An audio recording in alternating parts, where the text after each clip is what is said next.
When you're in the gym training hard and you are trying to make progress on all of your lifts and trying to get towards your whatever goal that you want to go, how do you know that in the gym you are constantly making progress? Are you using your memory, or are you writing it down like a smart person and making it so that you have an objective way of seeing how well you are progressing?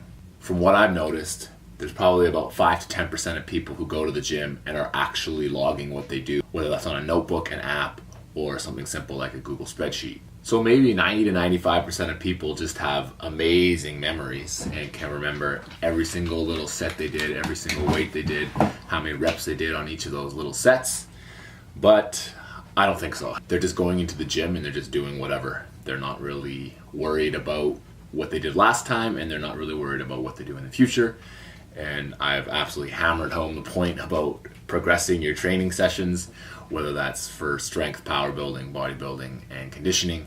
And if you don't know what you did in the past, you don't know what to do in the future. Another important factor to tracking what you're doing is if you're on a strength program, clearly, if you're not getting any stronger, then your program isn't working, and you should know what isn't working and what is working so that in the future you can keep doing what's working and ignore what's not working. If you're trying to gain muscle, if you're trying to lose fat, you should also know where your lifts are. Are you getting stronger? If you're getting stronger while building muscle, that's usually a good sign that what you're doing is working. And if you are trying to burn fat, you should also know where your strength levels are at, and I'll get more into that later on in this video. Let's get started by talking about strength and gaining muscular size.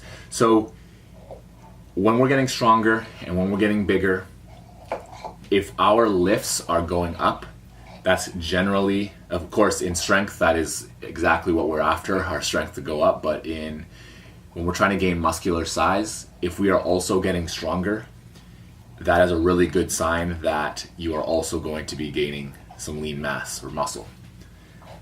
So when you are on a hypertrophy program, you want to be tracking what you're doing in the gym. You want to track your exercises, you want to track what weights you're using, your sets and reps. That way you have an objective way to look back and be like, oh, cool, I gained 20 pounds on my bench press. That's probably why I'm making progress. And now you know in the future that over whatever period of time your program was, that's how much strength you gained. Maybe you gained 2 pounds of lean mass or something, whatever. And you know that that's what you need to do in order to get really, really good results. The other main use for a log that is arguably the most important is it gives you an objective way to analyze your training. You can look at your log, you can celebrate all the small victories you've had, make PRs for everything, but you can also look at it, see what you did right to get to where you want it to go, and you can also see what you did wrong to see what you did in order to not achieve any results, or maybe your strength levels went down. It's highly that does happen with people. So you can use it. You can look at the intensity levels you can use. You can look at how much volume you did. All these types of things are really, really good objective ways to analyze your training. You can even write how you're feeling on specific training days before and after your training. That way you can get an idea of maybe your program has too much volume and it's wearing you down and you need to reduce your volume, or maybe during every single one of your training sessions you felt amazing and you're kind of in that right zone, so maybe you want to stay away from adding more volume, or maybe you just feel undertrained and not getting enough volume in, and that way now you know that you can add volume and hopefully use that added volume to improve your strength and improve your size gains. So the last important point I wanted to go over was exercise order. So this is one that is kind of overlooked by a lot of people, which is exercise order. So exercise order, this applies more for kind of your traditional like power building and fat loss programming, but you can use the same workout with the same exercises, and you can shuffle all those exercises around, use different methods of building muscle or maintaining your muscle, and you can keep using the same program over and over again and just shuffling things. So, let's say you do barbell bench press as your first exercise for weeks 1 through 4, and then weeks 5 through 8, you make barbell bench press your 5th exercise or whatever. So obviously, if you're doing like a body part split or, whatever split you're doing, depending on where that exercise is in your session, your levels of strength are going to be higher or lower because you're going to be more fatigued on whatever specific either muscle group or movement pattern that you're moving. So that allows you to see where your exercise order is for all of your exercises, reorder them if you really want to just get a new stimulus to the body or put more emphasis on a different lift. Like, maybe you bench press and you do some analysis of your bench press and you find that your triceps are really weak.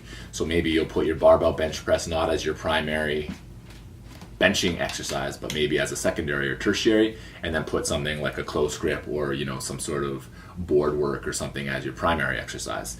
And that way when you're logging what order to do things in, because if you're not doing things in order, fatigue levels are going to be higher or lower during different areas of your workout, and you're going to get less accurate results in your training.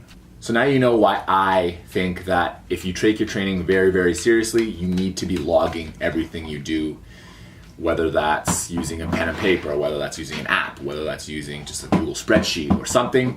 You should have an idea of what your lifts are, what the order is, how much weight you're using, how many sets you're doing, how many reps you're doing, because that way you know what you need to do to make gains in the future. That way you know what not to do in order to just spin your wheels.